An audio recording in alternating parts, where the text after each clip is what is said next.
Paul, pour le tournage de Dérapage, tu es allé filmer des jeunes à la sortie des bars. On en voit plein qui sont sur la go, qui sont sous, qui sont gelés. Est-ce que les jeunes sont conscients du danger de conduire? Tu les as interrogés à 3 heures du matin? Il faut faire attention. Ils ne sont pas tous comme ça. Et c'est vrai qu'il y en a qui ont des conducteurs désignés. Il y a des chauffeurs désignés. Ils sont probablement plus conscients qu'on l'était. Les lois font en sorte que les campagnes de pub, à mon avis, ne marchent pas. On dépense beaucoup d'argent.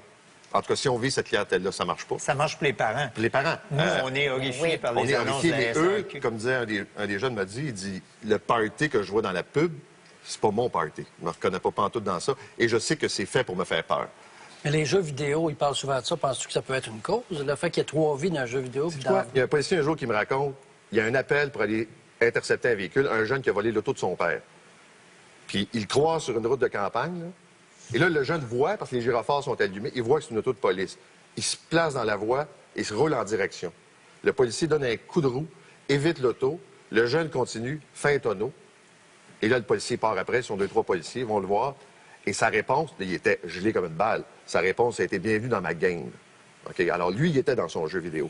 Mais c'est pas vraiment, je pense pas, là, en tout cas, ceux que j'ai vus, c'était pas un facteur. Paul, tu as rencontré un jeune conducteur qui est présentement gardé dans un centre jeunesse. Il est au volant de la voiture qui a tué Marie-Pierre Paquette, une jeune fille qui a été éjectée du coffre de la voiture. Comment il vit, ce garçon-là, avec cette mort-là sur la conscience? Pas très bien. Et je pense que c'est après un long processus. Dans le cas de Marie-Pierre, c'est une histoire très triste. Deux jeunes filles, 14 ans, qui vont dans une disco 14-18. Et il n'y a pas de personne pour les ramener. Et les autos sont pleines. Alors, on va où dans ce temps-là? On s'installe dans le coffre de l'auto. Et on se retrouve sur une route secondaire, 2 autos, où on course. Et à un moment donné, il y en a un qui perd le contrôle. Elle était dans le coffre et malheureusement, elle est décédée. Moi, ce qui m'a vraiment frappé dans ça, c'est que lui, il a un frère plus vieux qui a à peu près le même comportement, c'est-à-dire consommation de drogue, d'alcool, conduite, vitesse. Son frère a tué quelqu'un au volant. Et lui-même me dit que son frère n'a pas changé son comportement. Là, tu dis, si ça t'arrive là, directement dans ta famille, puis il sait ce que ça veut dire, il l'a vécu. Et il n'a pas changé de comportement. C'est ce qu'il me dit. Les cours de conduite sont redevenus obligatoires en janvier 2010. Ils avaient été abolis en 1997. Qui a pris cette très mauvaise décision? Bien, là, qui était au pouvoir, c'est le Parti québécois qui était... Oui. Le ministre des Transports de l'époque, c'était Jacques Brassard. Est-ce que ça aurait dû être éliminé, les cours de conduite, selon vous? Non. Non. Et, moi pas sur les cours de conduite, mais sincèrement, non. C'est complètement ridicule. Et la preuve, et ça arrive souvent, on abolit quelque chose en pensant que, au nom d'une certaine, je sais pas, une liberté ou... Actuellement, tu peux très bien, au Québec, obtenir un permis de conduire. Je ne parle pas de suivre le cours, là, mais d'aller à la SAC pour aller chercher ton permis et jamais tu vas aller sur l'autoroute. Moi, il y a un parent qui m'a envoyé un courriel l'autre jour à la station en disant que son fils venait d'avoir son permis de conduire. Il dit, pas, je ne vais pas sur l'autoroute, là. J'ai peur. Je ne suis pas allé trop souvent. Mais là, tu dis, t'es peu, là. On a donné un permis, là. Le permis, là, dans certains cas, c'est fait le tour du carré, puis il stationne en parallèle. C'est beau, c'est correct. À partir d'aujourd'hui, les jeunes de moins de 21 ans devront éviter de boire de l'alcool avant de prendre le volant. Tolérance 0. Est-ce que c'est une bonne idée? C'est une foutue bonne idée. Vraiment, là, ça permet au conducteur qui sort de prendre une décision. Soit je bois, soit je conduis. Puis si je bois, eh bien, je vais prendre un taxi ou je vais marcher ou le transport en commun. Puis, je vais retourner chez moi en un morceau. Paul, ton film est dur, mais en même temps, il y a des moments encourageants, touchants, comme celui vers la fin du film où des parents qui se pointent à 3-4 heures du matin à la sortie d'un bar pour amener leur fils et tous ses amis à la maison. Ouais. Est-ce que l'implication des parents, c'est primordial pour réduire les accidents? Je pense que c'est la clé. Mais il faut qu'on arrête, je pense, d'avoir le réflexe de dire à l'État, peux-tu faire ma job de parent?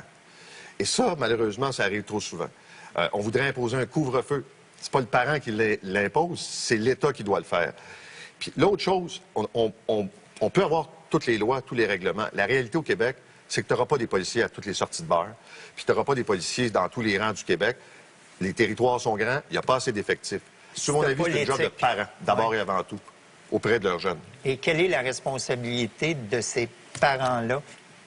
Je pense que la responsabilité des parents, avant même un accident, c'est de définir le rapport que tu souhaites que ton fils ou ta fille ait avec l'auto. Ou encore, ce que j'entends beaucoup, ma fille est responsable, mon gars est responsable. Qu'est-ce que t'en sais? Qu'est-ce que t'en sais? Puis qu'est-ce que ça veut dire? OK, les 4 gars de Drummondville étaient responsables. Ils allaient à l'école, puis il y avait un travail. Ce soir-là, ils ont dérapé. Ça veut pas dire que c'est des irresponsables. Mais tu sais jamais avec qui ton enfant va se retrouver, dans quelles circonstances.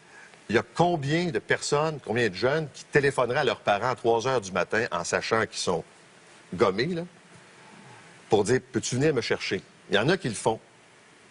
Puis les parents disent oui. Mais il y a des parents qui font comprendre que si t'es assez grand pour sortir ou assez... T'es assez grand pour rentrer. Ouais, débrouille-toi.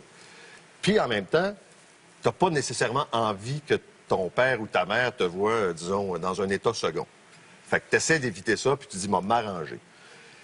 Mais je pense que ça fait partie de ça, la responsabilité des parents aussi. Claudia, ton père Nicolas est venu sur notre plateau l'an passé. Il était avec les pères de Justine et d'Evelyne. Ensemble, ils ont lancé la campagne Cool Taxi, des coupons de taxi prépayés. Est-ce que ça fonctionne, cette idée-là? Oui, j'en ai ici, justement. J'en ai apporté. T'as apporté? Moi, je vais t'en acheter. On a des ados, nous autres. Mais comment tu vois ça, toi? T'as 2 ados? Elle a maintenant des amis qui commencent à avoir des autos. Moi, très, très franchement, j'ai réagi... la première amie qu'elle m'a présentée qui avait un auto, je l'ai saluée et je suis obligée de lui dire, je lui ai dit, si tu prends une bière puis t'embarques ma fille dans ton char, je t'arrache la tête. Wow. J'ai dit, j'aime mieux qu'il ait peur que... Mais tu sais, ça a sorti tout seul. Vraiment. Puis t'es pas de même d'habitude. Il a pas été chanceux. Elle dit ça tout doucement, Mais hein, après, je t'arrache non, la tête. Oui, j'ai dit très poliment. Mais c'était une image, mais ça a fait non. Puis moi, j'ai dit toujours à Juliane, la plus vieille, peu importe l'heure, peu importe l'endroit où t'es, peu importe, on va aller te chercher. On a déjà eu 15 ans, 16 ans, on a déjà pris un coup, on a déjà été tout croche, on sait ce que c'est. C'est la seule chose que je peux faire, mais j'avoue que ton histoire, c'est sûr, quand j'entends ça, je viens tout croche parce que... Moi, j'en avais acheté à mon fils des Cool Taxi suite au passage de ton père. Et il y a un des chauffeurs de taxi qui a refusé ses billets. Oh, pas... Puis là, j'ai dit, Théo, là, la prochaine fois, là, tu notes le numéro du chauffeur. J'en ai, moi, des fois. Puis là, je suis Parce là, que t'étais pas au courant. Et... Excusez-moi, je pense que vous savez pas à qui vous parlez en ce moment. Ouais. Puis là, je reste calme. Bon, là, OK, vous voulez pas. Je vais vous expliquer mon histoire. Après, on verra si vous voulez encore le prendre ou pas. Mais d'après moi, vous allez vouloir. Donc, un soir, et là, bon, j'explique mon histoire. Et là, ils font comme, bon, OK. Parce que le trouble pour eux, c'est d'aller se faire rembourser ces Dans ce tickets-là. temps-là, qui sont appelez des- Guylaine Tremblay, elle va y parler au chauffeur. Il arrache la tête. J'arrache la tête. Tu prends le Guylaine Tremblay, arracheuse de tête. Voilà. Mais d'après moi, je pense que c'est le plus beau cadeau qu'on peut m'offrir. Puis j'en ai toujours. Puis si j'en ai pas, ben je m'arrange pour en avoir. Mais donc c'est jamais une option. Paul, en terminant, je voudrais te dire que j'ai pleuré de douleur, de colère et d'impuissance plusieurs fois en regardant ton film. Et je trouve que ce film-là devrait être obligatoire. Il devrait venir avec le permis de conduire. Ouais. On devrait obliger les jeunes à voir ce film-là. Et j'offre d'ailleurs mes sympathies à toutes les victimes et leurs amis qu'on voit dans ton film. Merci beaucoup d'avoir fait ce film-là. Est-ce que vous restez avec nous?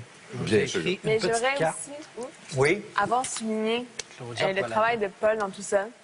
De dire que moi, en tant qu'accidentée, je trouve ça remarquable et fantastique que quelqu'un puisse faire un film aussi touchant sur le sujet.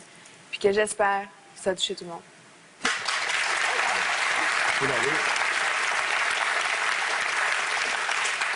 Donc, le plus meurtrier, c'est cette déprimante lenteur qui prend le cerveau humain à assimiler l'information selon laquelle la vitesse tue. Wow. Touché. Merci.